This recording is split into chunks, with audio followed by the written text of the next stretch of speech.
Guys, we're going to finish the week with some George and Martha by James Marshall.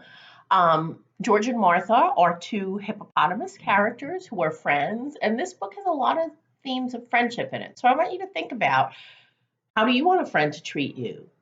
How do friends disagree? What can you do if you have a disagreement? This is George and Martha, One Fine Day, and it's written and illustrated by the great James Marshall. 5 stories about two best friends. Story number 1, The Tightrope. One morning, when George looked out his window, he could scarcely believe his eyes. Martha was walking on a tightrope. "My stars!" cried George. "I could never do that." "Why not?" said Martha. "It's tons of fun." "But it's so high up," said George. "Yes," said Martha. "And it's such a long way down," said George. "That's very true," said Martha. "It would be quite a fall," said George. "I see what you mean," said Martha. Suddenly, Martha felt uncomfortable. For some reason, she had lost all her confidence. Why do you think she lost all her confidence? She felt pretty good. What made her lose her confidence? George realized his mistake. Now he had to do some fast talking. "Of course," he said, "anyone can see that you love walking the tightrope." "Oh, yes?" said Martha. "Certainly," said George, "and if you love what you do, you'll be very good at it too." Martha's confidence was restored. "Watch this," she said. Martha did some fancy footwork on the tightrope.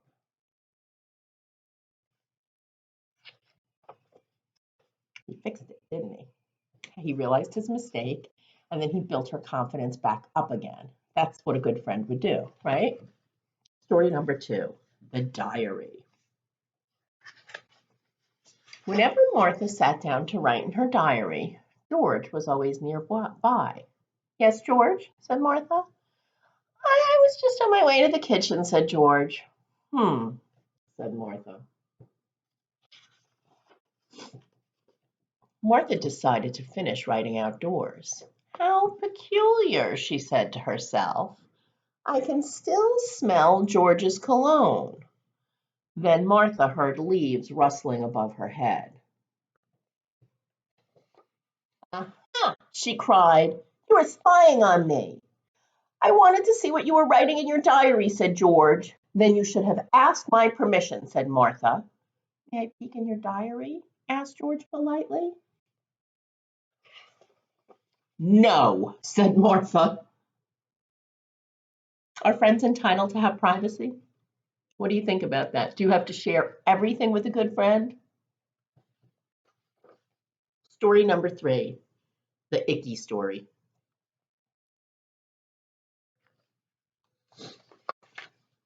At lunch, George started to tell an icky story. Martha strongly objected. "Please have some consideration," she said. But George told his icky story nevertheless. "You're asking for it," said Martha. When Martha finished her lunch, she told an icky story. It was so icky that George felt all queasy inside. He couldn't even eat his dessert. "You're the champ," said George. "Don't make me do it again," said Martha. "I won't," said George. Icky stories have no place at eating times, right? At meal times. Story number 4, The Big Scare.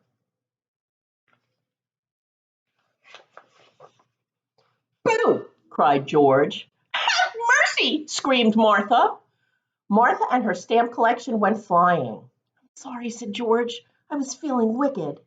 "Well," said Martha, "now it's my turn." "Go ahead," said George. "Not right away," said Martha slyly.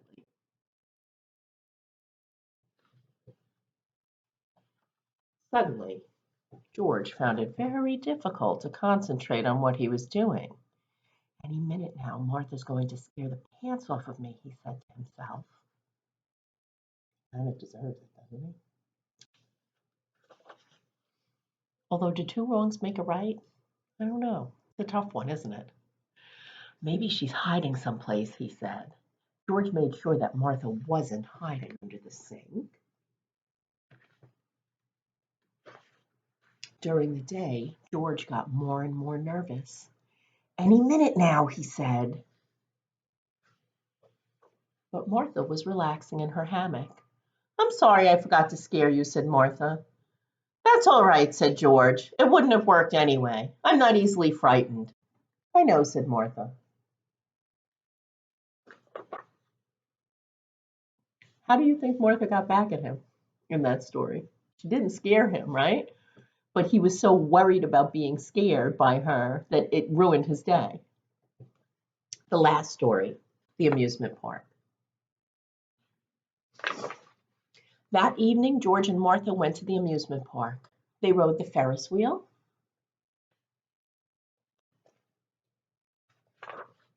They rode the roller coaster.